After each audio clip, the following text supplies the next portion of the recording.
Hello guys, this is Vysh. So January 31 video, we are going to discuss all the important articles. We had very less articles yesterday, so I combined today's articles with yesterday and made this video for you with important topics like manual scavenging, then USA and the skilled labor H1B visa, Philippines and the US missile system, Seedbank in Kenya, electric sparks in stove lighters, and WHO recommending taking less sodium intake, and the union budget general overview. Okay, so this topics, it's all static, and we will discuss more when we get the information today after the budget. Again, we'll get information in tomorrow's newspaper, Sunday. So Sunday usually we don't have a video, but we will mix February 1 and 2, Saturday and Sunday, and make a single video tomorrow. Okay, so that you can wait for that. So here, if you are not enrolled to these PDFs, you will not get access to this content. You can come and WhatsApp for the details. And test series also, I'm going to close it today. Okay, this weekend we are closing all the batches. So if you are missed it, then it's gone. Okay, there is no more batches which you can enroll.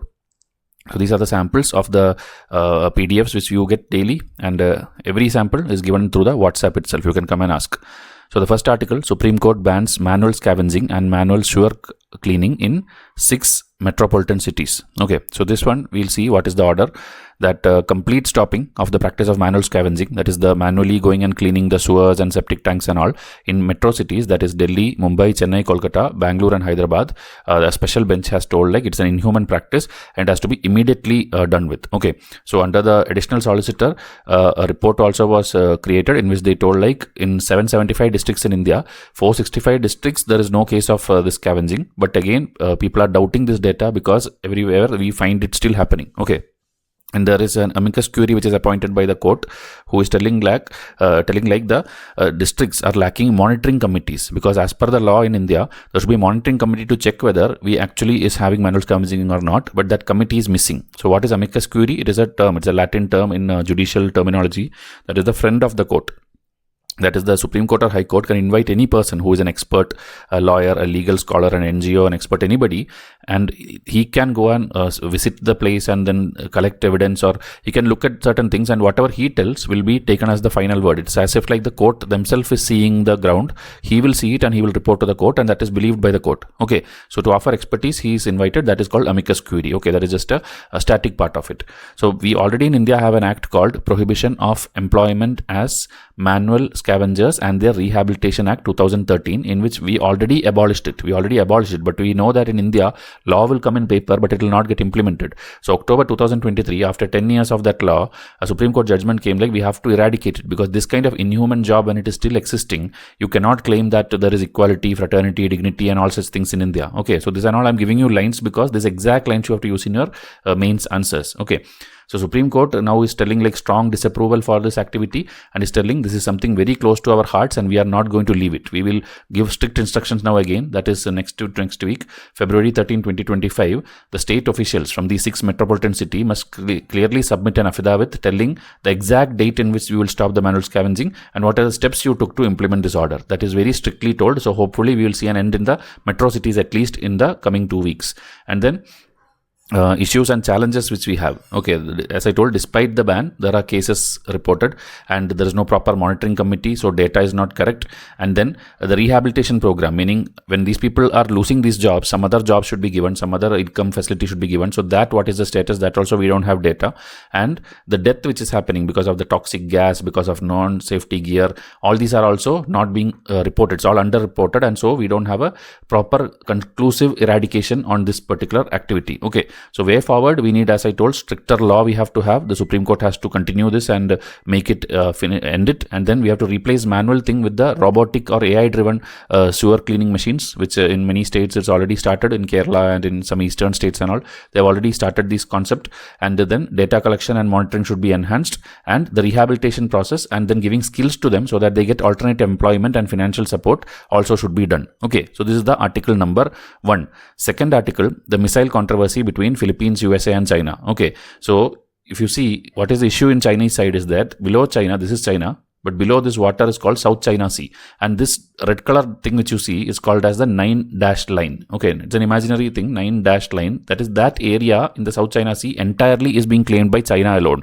But obviously these countries, if you see Malaysia, Indonesia, Vietnam, Philippines, these people will not like it, because around their land, at least up to 200 nautical miles and all, it is their area, it is their exclusive zone as per the marine laws and all. But China is telling, we have our islands, like this small island is there, small island is there. So around that island, everywhere he's claiming, and China is trying to take the entire area. So obviously the fight is going on since years. Even like whatever the International Court of Justice tells, whatever the International Criminal Court tells, China never listens to anyone. Okay, China still continues to forcefully take areas here, forcefully send military ships here. So it's a big issue. So what will happen is, USA, who is the friend of Philippines and these countries and all, USA, India and all, we will continuously do lot of military exercises there. We will go and deploy our missiles there. So these kind of things we do. So a big example is USA's Typhoon missile. Typhoon missile is a system. It's not one missile, it's a system which includes, if you see, there is a Tomahawk land attack missile, and there is a standard missile SM-6. So these things are there, which is deployed in the Philippines island, which is to counter Chinese aggression there.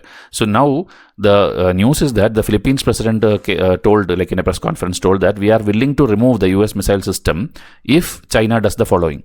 Okay, so what should China do? China should stop claiming the Philippines territory, end the harassment of the Philippine fishermen, and then cease the aggressive actions, whatever they are doing, like catching the boats or then putting water cannons on the vessels, and then discontinue the use of military lasers. All these things has to be done by China, so that Philippines can tell US that now it is like aggression is reduced, you can take back your missile system. Okay, so Chinese response, if you see, directly no response have been given, but China is telling that this kind of US coming in will fuel more and more geopolitical confrontation. It will trigger an arms race because everybody will try to bring their weapons to this area. So China also indirectly is telling that this should not be happening and USA should take back their weapons. Okay, so Philippines is again stressing that we have our sovereign right. We know like what to do. You don't dictate us what we should do for our defense strategy. We will enhance our security. We are not trying to provoke any conflict. We just are making us ready for any future conflicts and all. We don't want to have a war now. So these kind of things are there. So US missile system is like a deterrent for future aggressions from China, and Indo-Pacific region is a very focal point where the US and China are fighting with each other. Okay, there everyone are fighting with each other. China and US is the most strongest powers there. So regional implication, the tensions will continue. China is claiming the entire sea through the 9-dashed line. These countries are getting affected: Philippines, Vietnam, Malaysia, Brunei and Taiwan, and they are rejecting Chinese claims.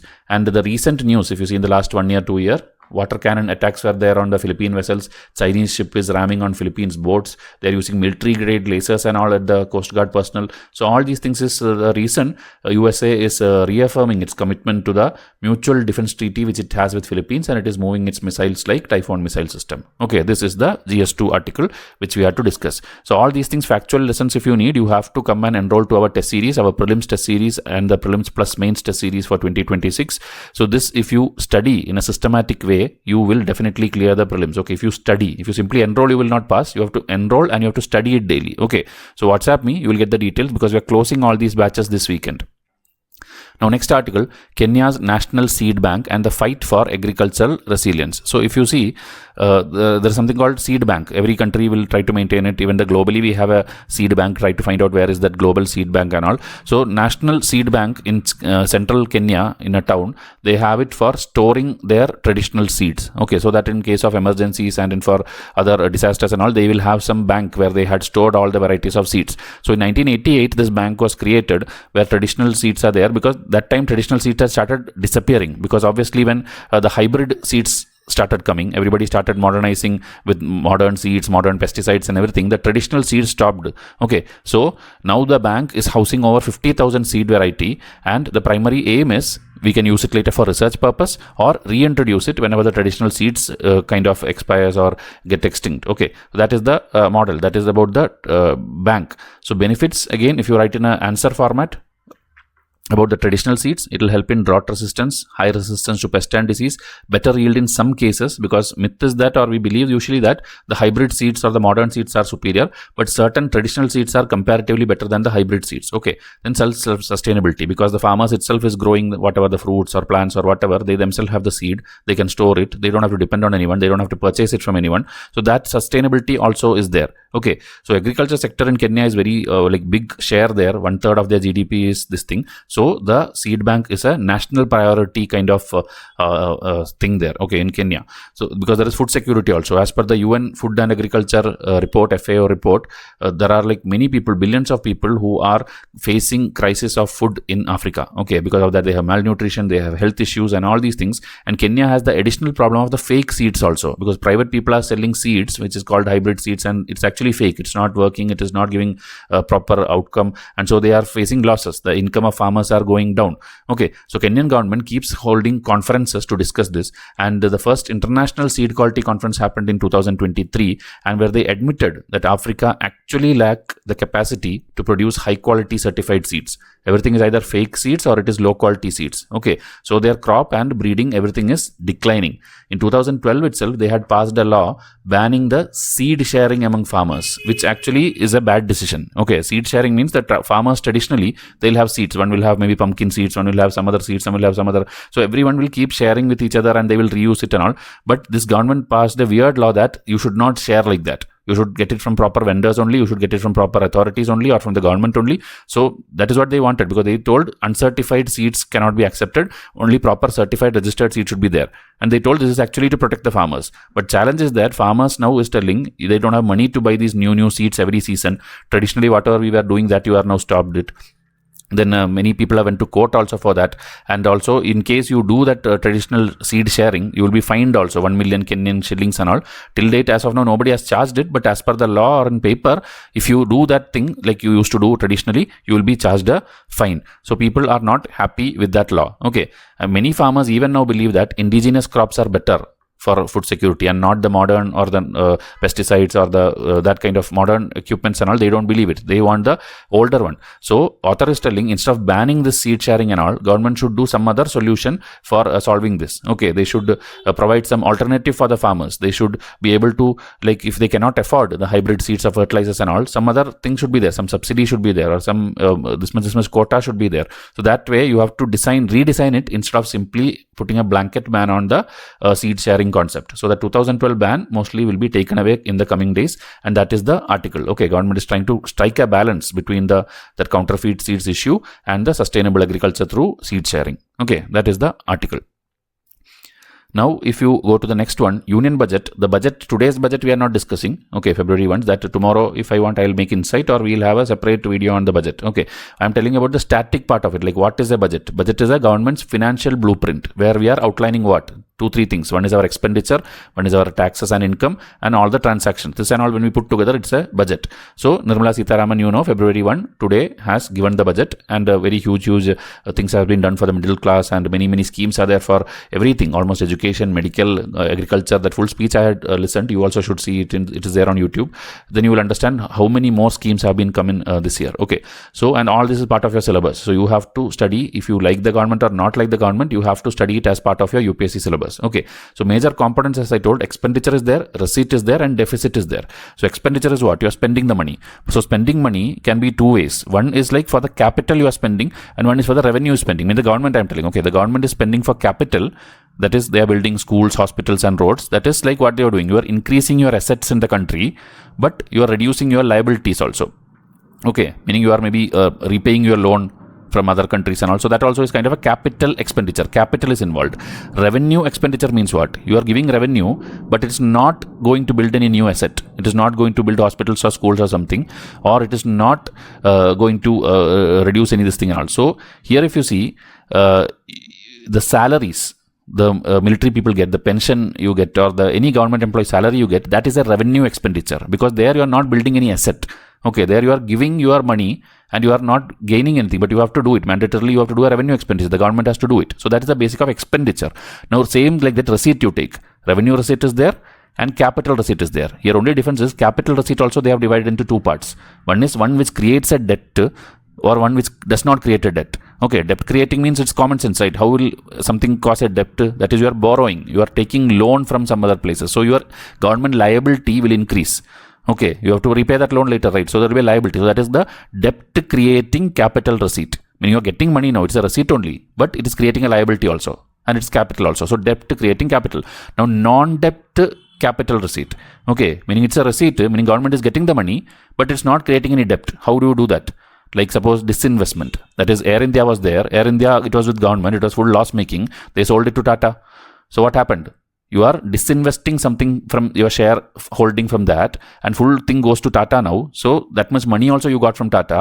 So it's a capital receipt, but it's not created any debt for you.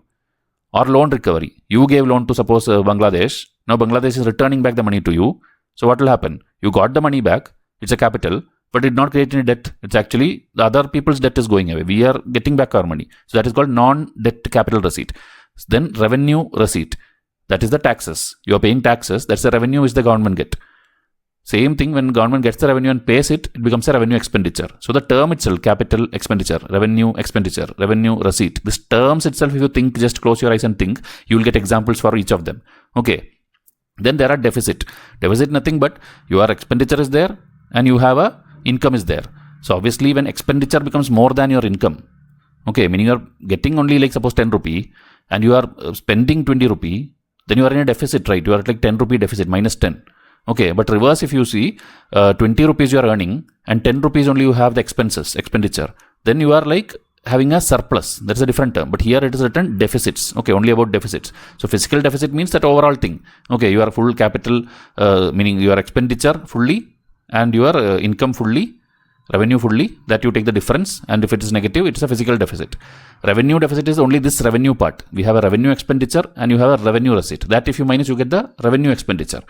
Okay, so meaning you just ignore the capital expenditure part, capital expenditure revenue. So this is the basic term. Again, more about this, I have done other videos also, and more economics classes we'll take in future. You just remember these are the components of a budget. There is expenditure, there is receipt, and there are 2-3 types of this also, receipt also. And primary deficit is an extra term where the same thing only, physical deficit, but you are minusing the interest payment also. Because you're going on paying interest, right? Interest is something which is like auto-generated kind of thing. It is not, you didn't borrow it, you did not pay it. It's an extra thing which comes because of the banking concept. Okay, so interest payment, sometimes we minus and check like now how much deficit we have. Then only we get the primary deficit. That's the only difference between that. And same like we have different revision charts. All our students will get it. 300 plus charts you will get, in which we have given easy explanation of what is the differences of different terms. Okay, so you can enroll to it, you can pause this and read. It's the same thing I explained, but you can see a basic difference between revenue expenditure and capital expenditure. Okay, and this again more about the budget. If you see, government's spending directly impact the aggregate demand in the economy. Meaning government, suppose they are spending more and more, it will obviously affect your demand, right? Meaning that how much you are like putting on infrastructure. Suppose you put a lot of infrastructure and things and all, then the demand will increase. People will go and like visit that place. People will go and set up stalls there. Something you will do. So the demand for goods and services will increase. So government spending is directly, you can tell, proportional to the demand generated. Okay, they are just telling terms because UPSC prelims, they will ask exactly this statement and ask whether it is true or false. Okay, then tax and revenue collection. It will reduce the private sector income. If you government makes more and more taxes, more and more GST, more and more everything, then the private sector people, their income will reduce. So their demand will reduce. So tax high, if you see, it's inversely proportional to the private sector spending and income and all. Then expenditure trend also, if you see, we have something called expenditure to GDP ratio and revenue to GDP ratio. Meaning how much is your GDP, based on that how much are you spending. How much is your GDP, how much revenue you are getting. So that also is indicator, right? You will come to know like whether we are doing correct or not. So a reduction in expenditure to GDP, what will happen? It signals a policy to reduce aggregate demand. Okay, meaning as I told, expenditure you are reducing. The government is reducing the expenditure on infrastructure and all these things. Then obviously the demand is going to decrease, and vice versa. Same like that for revenue also it's written. If you increase the revenue to GDP, meaning you are increasing tax again and again, that also will reduce the aggregate demand because people don't have money now. Okay. So different components of expenditure and taxation will affect different people also differently. Okay, meaning revenue expenditure and all, which you are giving money to the people, that is like through forms of subsidy, through forms of salary. This is helping whom? It is helping the poor community people. Now suppose the government reduces the taxes or the corporate taxes, who it is benefiting? The startups, the corporations, they are going to get. So different way if you adjust or the government adjusts these things, different people from the society is going to benefit. Okay, like today's budget, if you go and see, up to 12 lakh, there is no income tax from now. So it is going to help largely the middle class people. It is not going to help the Ambani, Adani and all, because they and all, their income is huge. It's not 12 lakh. So they will have even now like 30%, 40%, whatever is the tax rate, they have to pay that much. Okay. But these people's tax rate has been reduced like less than 25% it is overall also. If you take up to 25 lakhs also, it is up to 25% only. So that's a huge change from last year's income tax slabs. Okay. That you can Google and compare, or tomorrow we'll explain it. So all this, if you do properly only, you can control the country's inflation. Okay, and the inflation and all we decide by the NK Singh committee reports are there, which we are following. So our debt to GDP ratio we have to control, physical debt to GDP ratio we have to control, revenue, meaning all the deficits and debt as per our GDP we have to control. That's all. Okay, so India's fiscal framework, if you see, as of now, whenever some problem comes, what is the government is doing? Government often adjusts the expenditure. Rather than adjusting the taxes, what they are doing is they will reduce the infrastructure projects, they will reduce the things and all subsidies and all these, the expenditure they'll reduce, and somehow they will make and control. Even though it is like not good for the economy, suddenly when some crash comes, what they first do is they stop all the projects, they stop all the that kind of spending, so that the government can restabilize. Okay, but this is an outdated model, and so we have to re-evaluate our model is what the author is suggesting. Okay, so these are the basics I just wanted to tell, so that as a beginner you understand certain facts. And more, if you want to learn economics itself, we have 5 test 500 MCQ where all the banking concept, repo rate or the inflation or the depreciation, everything detailed 1 MCQs I have. You can enroll to any of this pack, you will get. Okay, these are current affair packs, same like that subject packs are there. If you want economics packs, come and contact me, I will tell you. Okay, economics 5 test you can enroll, or geography 10 test you can enroll. Like that, you have many tests. Okay, you can come and enroll and you will easily clear the prelims. Now next one, WHO's new guideline on lower sodium salt substitute. Okay, meaning usually we know what is salt. As per the chemistry, we know it is NaCl, sodium chloride. So WHO is telling replace it with potassium chloride. Okay, it's a substitute. It's also salt only, but it is a KCl, potassium chloride salt. But there is a condition, pregnant women or children should continue to use NaCl only. Kidney impairment people should use NaCl only. And others, if you are healthy adult, you can use KCl instead of NaCl. K is like potassium. Okay, KCl instead of NaCl, and that will help you reduce the overall salt consumption. Because ideally less than 2 grams only salt or sodium you should take in your body, but we Indian, because of our cultural reasons and all these things, we consume a lot of salt. Okay, and that is leading to non-communicable diseases like cardiovascular disease, that is heart diseases, high blood pressure and all these things. So how is this salt staying in your body? Salt is staying in your body because of the huge sodium is staying in your body because of the huge salt consumption. And if you take the reasons for that, scientific reason for that, you can see here that the excess salt leads to water retention. And when water retention is there, your blood vessels will get pressurized, blood volume will increase, blood pressure will increase, and it will lead to strokes, kidney diseases, gastric cancer, cardiovascular disease. All these things happen if you are doing more and more sodium consumption. Okay, so globally also if you see, poor diet is causing 8 million deaths in the world, in which 1.9 million is only because of high salt consumption. So we have to reduce salt intake, and for that only we are telling partially replace sodium chloride with potassium chloride. Okay, but it is recommended for household consumption where you are using at your home. For packaging and preservative, even now NaCl only is recommended. Okay, and now how will you implement this? The policy makers has to make policies, health professionals has to educate the people, food industry has to encourage the lower sodium alternatives in their food culture when they prepare it in the initial time. Okay, and in India, as I told, cultural habit is there and street food culture is there. These two has high sodium, high is this Chinese food and everything which you eat, lot of salt is there, and that is going to make your salt consumption or sodium consumption high. So what government should do, you should make the low sodium one, that is the KCl one, more affordable, give subsidies and things and all, and make people buy this instead of the other one. But again, you should diagnose yourself with the kidney things and all, so that you don't, without realizing, you suddenly switch to potassium chloride and it will backfire. Okay, it will cause the kidney issue problem worsen. Okay, so you should see to it whether you have kidney issues or not before switching this from NaCl to KCl. Okay. About calls, today's call also, around 4 p.m. I have a call, 5 p.m. I have a call. I will call everyone who has registered. You also book your slot and then we can discuss which of the package is suiting you and how you can take your preparation forward. Okay, so try to book your slot today itself. Now about the piezoelectricity. Piezoelectric gas lighter, all these things you should have heard it, but in your basic physics textbook, if you go and search what is piezoelectricity, it is just a material which when you put pressure, vibration, strain, any kind of mechanical pressure if you put externally, it will generate electricity. So that materials, if prelims they ask you which are the materials of piezoelectricity, these are the examples, and this itself you can tick it and come. And applications in daily life, your gas stove lighter, your medical ultrasound, the sensors and sonar system, submarines, any monitoring system, robotics, microscopes, wearable devices, everywhere where you are generating electricity in the method with piezoelectricity is used, it can be marked in your this thing. Okay. Suppose there is a car going on a road, and because of that you are generating electricity. That is also a smart road concept, which is an application of piezoelectricity. Okay, that can be used in radars, in sensors, in heart rate monitoring, artificial muscles. So anything which you see on screen, you have to by heart it. And when a question comes on piezoelectricity applications in prelims, you have to mark that as right. Okay, that is why I put everything in one slide itself. This is for prelim specific, this page. Now the concept, if you see, they are comparing the gas stove lighters with the actual lightning which happen in the sky. Okay, like we have a cloud and then another cloud. This cloud will like have a friction. That time electrons will be there. Okay, how is actually, you simply take a battery. How is battery working? There is a negative, there is a positive. Negative means what? There is more of negative charge, means more of electrons are there. But here less of electrons are there. That's why it's a positive charge.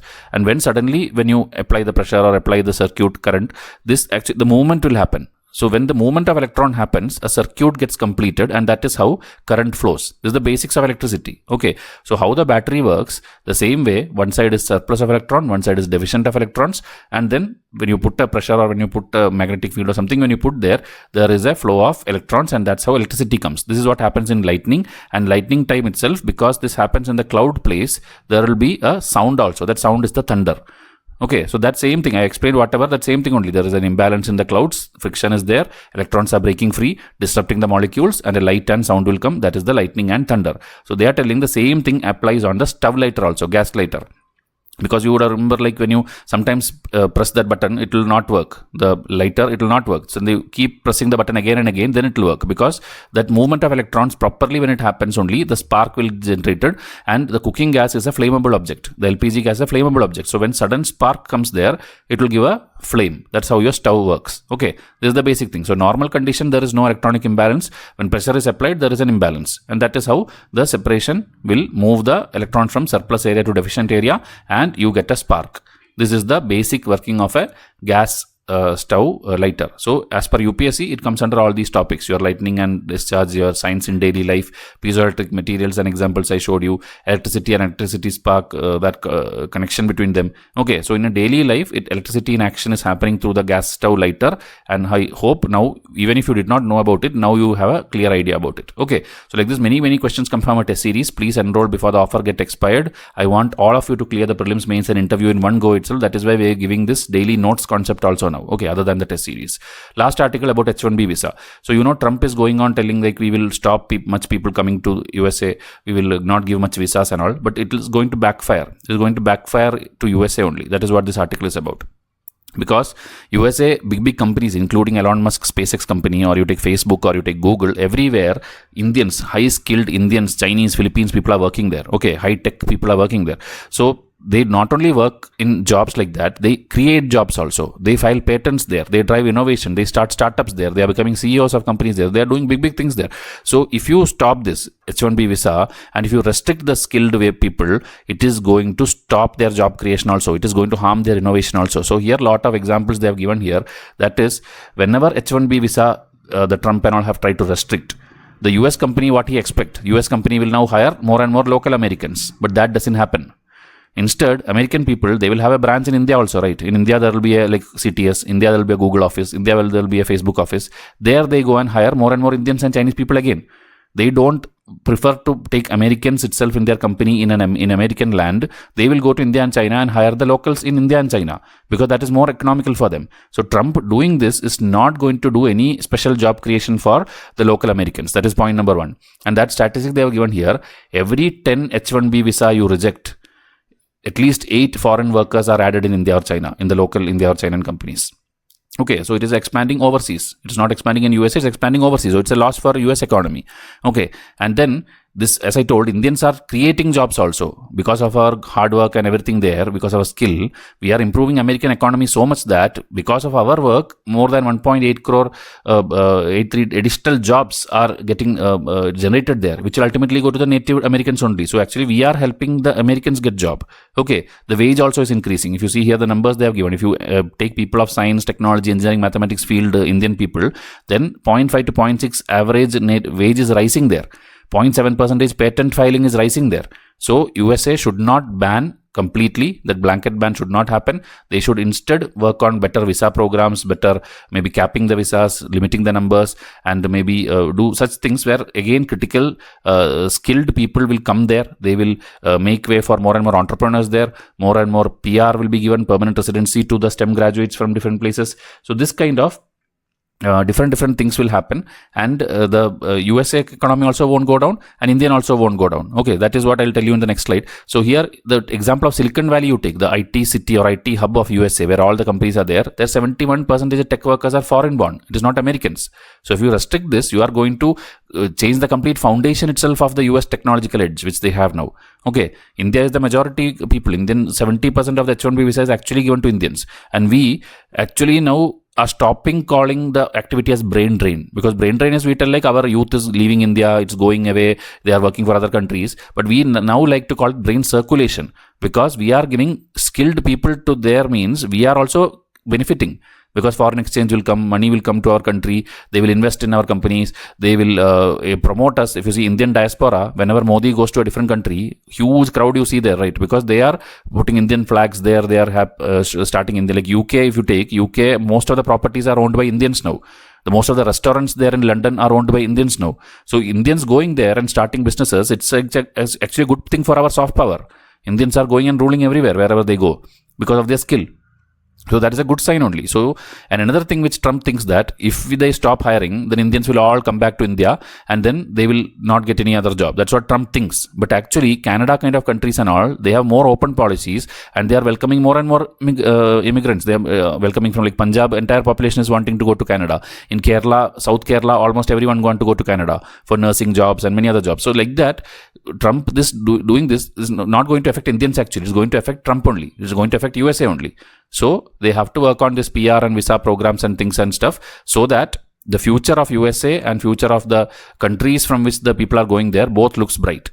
Okay, Indians already have been doing great things by building our own clusters, our own UPI model, our Indian stack, and all these things we are doing, and we are showing it to the world. Same like that, USA also should do that. Okay, India needs to build more and more. I'm telling the USA is over. I'm telling about India now. India has to build more and more of our innovation cluster, our startup cluster, give tax subsidies to them, give all these things so that they feel like, okay, we can develop things and give to the world. Okay, then Trump also will start thinking in the other way that if we take Indians only, it's a benefit for them. It's a net zero sum game which we tell, meaning benefit for both of them. Okay, so India can transform its relation by migration, by embracing it as a talent exporter. Okay, and a participant in global innovation, meaning we are giving to the world a lot of things that we should market it more and make them realize that you simply banning will not help. Okay, USA also, we should not work on only short-term strategies. We should work on long-term initiatives by putting more and more fund, more and more talent, skill, labor exchange programs, many such things. Okay, so this is the overall article about USA's H1B visa. So I hope you learned at least, I think, 7 articles today. So these and all, if you do daily basis, imagine in 500 days how many topics you'll study. And plus with that, if you enroll to my test series, your complete preparation will happen at Vysh IAS only. Okay, except optional, everything you will study from Vysh IAS itself. That too at a very low cost. This PDF package we are putting at only $399. Okay, daily notes, 500 days, close to 5,000 topics you will study with video and notes. So try to enroll today itself. I'll wind up this video. Thank you and have a nice day.